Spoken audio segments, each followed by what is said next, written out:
Vous écoutez l'épisode 95 de Femmes ambitieuses, le podcast de coaching qui accompagne les dirigeantes, managers et entrepreneurs à changer le monde et à s'épanouir à le faire. Je m'appelle Jenny Chamas, je suis master coach certifiée et auteure du livre Ambitieuse et épanouie aux éditions WBooks. Toutes les informations que je partage ici sont disponibles sur mon site jennychamas.com.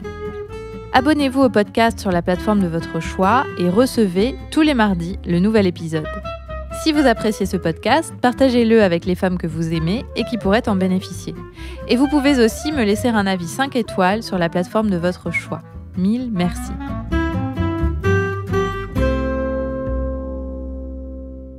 Cette semaine, avant de démarrer l'épisode, j'aimerais vous offrir un cadeau. Ces dernières semaines, j'ai écrit plusieurs newsletters et posts sur Instagram dont le titre sont les Madames. Il y a Madame Parfaite, Madame Petite, Madame Contrôle, Madame Oui, Madame Réfléchie, Madame Anxieuse, Madame Débordée et j'en passe. Tous ces textes vous ont fait énormément écho. J'ai eu de nombreux retours et ils vous ont tellement plu que j'ai décidé de vous en faire un cadeau.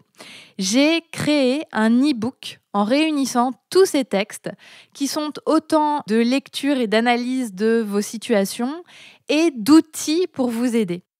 Et donc, j'ai réuni tous ces textes en un seul livre électronique que vous pouvez télécharger gratuitement sur mon site, avec même un petit quiz pour déterminer quelle madame vous êtes. Alors, si vous souhaitez l'avoir à vos côtés, si vous souhaitez l'imprimer, le relire, vous amuser parce que j'y ai mis une bonne dose d'humour et bénéficier de tous les outils que j'y partage, eh bien, c'est très simple. Il vous suffit de cliquer sur le lien dans les notes de cet épisode ou de vous rendre directement sur mon site jennychamas.com JE2NY CHA2MAS.com. Et je suis ravie de vous offrir cet e-book. J'espère qu'il vous plaira et surtout qu'il vous aidera à avancer sur toutes les réflexions que nous partageons ensemble. Alors, revenons à nos moutons et parlons plutôt de la légitimité qui n'a pas d'âge.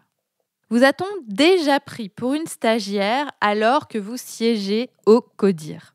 Est-ce qu'on vous a déjà fait des réflexions sur votre âge au regard de vos responsabilités ? Par exemple, « Oh, je ne m'attendais pas à voir quelqu'un de si jeune à ce poste. » Et en entendant ces remarques, vous êtes-vous déjà posé la question de votre légitimité ? Votre légitimité étant donné votre âge. De nombreuses clientes reviennent vers moi à ce sujet parce que lorsqu'elles entendent une remarque liée à leur âge en relation à leur fonction, elles se remettent en question parce qu'elles pensent qu'on met en doute leurs compétences. Si ce sujet revient souvent, c'est que vous êtes nombreuses à être des femmes plutôt jeunes, ou en tout cas d'apparence jeune, à siéger au CODIR. Alors, ce ne sera jamais assez à mon goût, mais en revanche, c'est une excellente nouvelle. Sachez que vous n'êtes pas seul à faire face à ce sujet-là. La deuxième chose, c'est que le trouble ressenti quand vous entendez des remarques liées à votre âge, ou en tout cas quand vous interprétez certains mots de certaines personnes et que vous en faites un sujet autour de votre âge, vous doutez, pas parce que quelqu'un vous dit quelque chose, mais parce que vous en avez une interprétation. Et en aucun cas, une remarque sur votre âge ne doit remettre en question votre légitimité. Et c'est pour ça que j'ai fait cet épisode, pour vous donner quelques conseils. Il y a 2 choses ici que j'aimerais mettre au point avant que nous commencions. La première, c'est que ce que disent les autres est en grande partie en dehors de votre contrôle.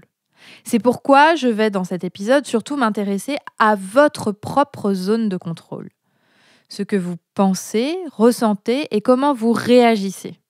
Évidemment, si on pouvait changer le comportement des gens, je n'hésiterais pas à vous en donner la clé.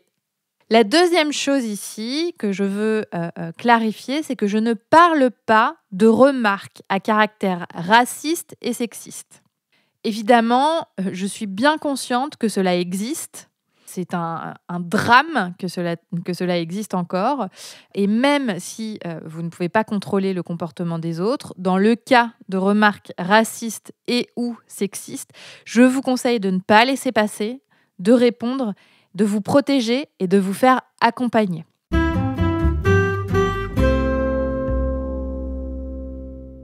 Alors, si on met ces remarques-là de côté et qu'on revient vraiment à des remarques sur l'âge, il y a 3 points que j'aimerais évoquer avec vous.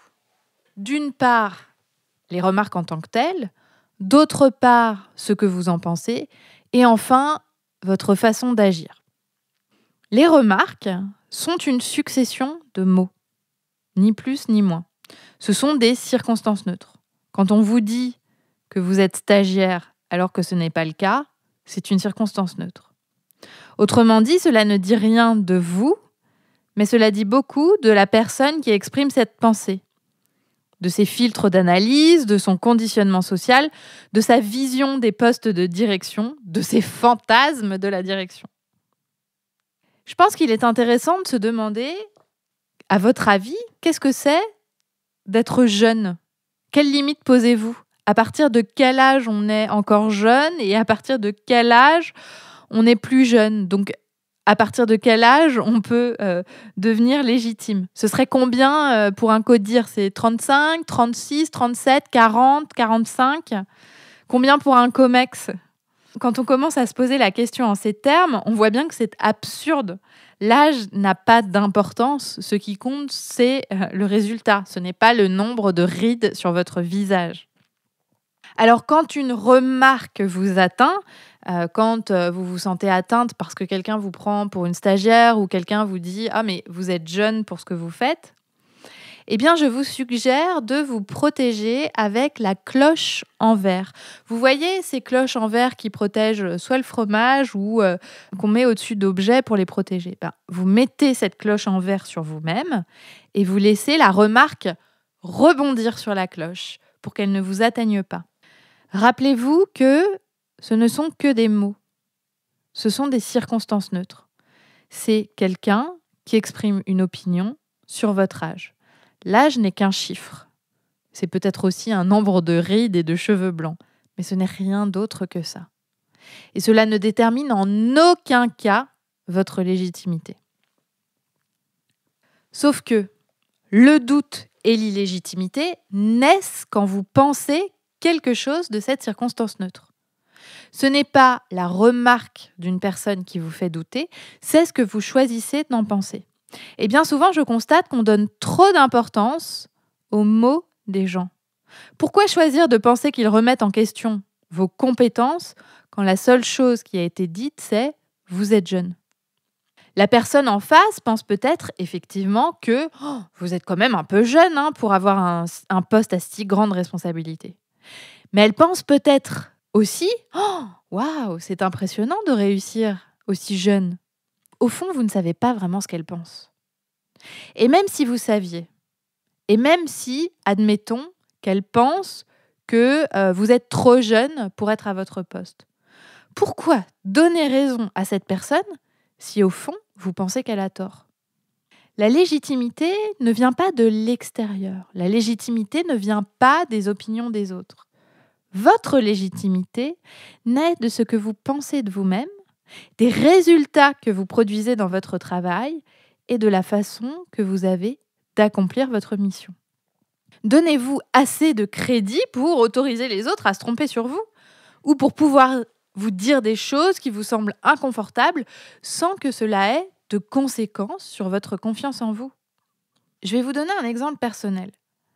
Quand j'étais au codir d'une entreprise de mode en expatriation, j'ai de nombreuses fois été la seule femme au milieu d'hommes qui souvent étaient plus âgés. Mes homologues de la région étaient des hommes et les DG, qui étaient nos N+1, étaient également des hommes. Et je me souviens en particulier d'un dîner pendant lequel j'étais la seule femme avec 5 hommes, tous plus âgés que moi. Personne à ce dîner ne m'a à proprement parler fait de réflexion sur mon âge. En revanche, j'étais sidérée de constater qu'on me demandait ce que j'allais faire pendant les vacances, alors qu'à mes homologues masculins, on leur demandait leur avis sur la stratégie de vente de cette saison-là. Sur le coup, j'ai pensé qu'il sous-estimait mes compétences parce que j'étais jeune et j'étais femme.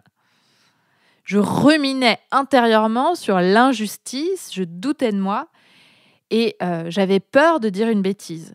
En fait, j'alimentais une conversation intérieure stérile qui m'emmenait bien loin de la leader que j'aurais aimé être à ce moment-là. Parce que à ce moment-là, ce que j'aurais aimé dire, c'est en 2 mots parler des vacances ou alors complètement clore ce sujet et surtout m'attarder sur la stratégie. Mais en fait, à aucun moment, je n'ai envisagé que la question des vacances arrivait sur le tapis parce que j'avais en face de moi quelqu'un de mal à l'aise qui n'avait pas l'habitude de travailler avec une femme aussi jeune que moi à ce poste.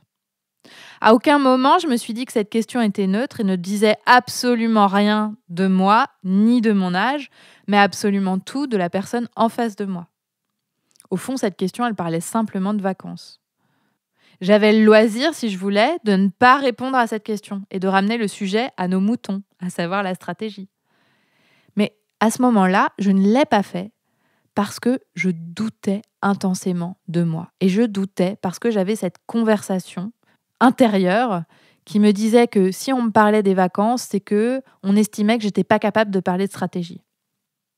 Pourtant, je savais très bien que j'en étais capable. Je n'avais absolument pas besoin de l'approbation de la personne d'en face pour me dire que j'en étais capable et pour participer à la conversation. Personne ne m'empêchait de le faire. Et d'ailleurs, tout dans mon travail ce jour-là, dans les présentations que j'avais faites dans la journée, m'amenait à voir ma légitimité.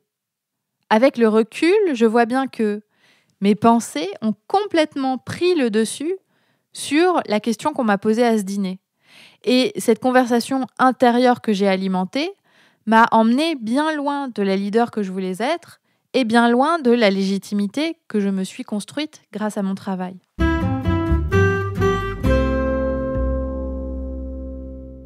Donc je voudrais ici vous dire une chose importante. Il est nécessaire de dissocier ce que vous dit quelqu'un, qui est une circonstance neutre, de ce que vous pensez de vous et de votre légitimité. Pourquoi choisir de penser le pire de votre âge quand vous pourriez en penser le meilleur? On vous prend pour une stagiaire? On vous prend pour quelqu'un de jeune? Et alors, être au codir et être jeune, c'est montrer l'exemple. C'est montrer à toutes les femmes que c'est possible aussi pour elles. Et cela peut être un énorme sujet de fierté. Tournez-le en positif. Alors, on a vu les remarques, qui sont des circonstances neutres. On a vu que ce que vous pensez de ces remarques crée en vous un sentiment d'illégitimité. Et maintenant, on va voir comment peut-on réagir face à une situation pareille. La première chose, c'est que dès aujourd'hui, dès maintenant, vous pouvez vous rappeler pourquoi vous êtes légitime, quel que soit votre âge. Et pour vous en rappeler, vous pouvez vous demander qu'avez-vous accompli à votre poste ou pour parvenir à votre poste qui fait de vous une professionnelle légitime. Et ce n'est certainement pas votre âge qui va être à l'origine de ces réponses. On s'en fiche finalement de votre âge. La deuxième chose, c'est que souvent, l'inconfort naît parce que vous ne savez pas répondre à la personne d'en face qui vous prend pour une stagiaire ou vous fait une remarque sur votre âge. En fait, vous n'avez pas la répartie nécessaire parce que vous êtes noyé dans vos pensées. Eh bien, pour pallier à ce manque, ce que je vous suggère, c'est de préparer dès maintenant une réponse à dégainer en toutes circonstances. Imaginez la réponse que vous auriez aimé pouvoir donner sur le moment la dernière fois qu'on vous a fait une remarque. Écrivez cette réponse-là à tête reposée, en y ajoutant une petite dose d'humour parce que ça aide toujours à faire passer les messages. Et puis apprenez-la. Comme ça, la prochaine fois que vous avez une remarque sur votre âge, eh bien vous saurez exactement quoi dire. Vous vous sentirez plus forte et vous n'alimenterez pas les pensées sur votre illégitimité. Donc comme exercice d'application cette semaine, je vous propose ces 2 pistes. 1. Écrire la liste de tout ce qui fait de vous quelqu'un de légitime. Et 2. Préparer votre pitch en cas de remarque sur votre âge. Et rappelez-vous, la légitimité n'a pas d'âge. Vous êtes entrepreneur, manager ou dirigeante et souhaitez apprendre à reprogrammer votre cerveau pour mieux l'idée? Je suis la coach qu'il vous faut. Je propose un programme de coaching de 6 mois pour des leaders ambitieux et motivés qui veulent changer les choses pour elles, aller plus loin dans leur développement professionnel tout en s'épanouissant à le faire. Si vous vous reconnaissez, que vous avez le désir de vivre une vie intentionnelle et épanouie et d'affronter les challenges et les risques sur le chemin de vos objectifs, ce programme est fait pour vous. Pour en bénéficier, vous pouvez cliquer sur le lien dans les notes de cet épisode ou vous rendre directement sur mon site jennychamas.com et cliquer sur « Travailler avec Jenny ».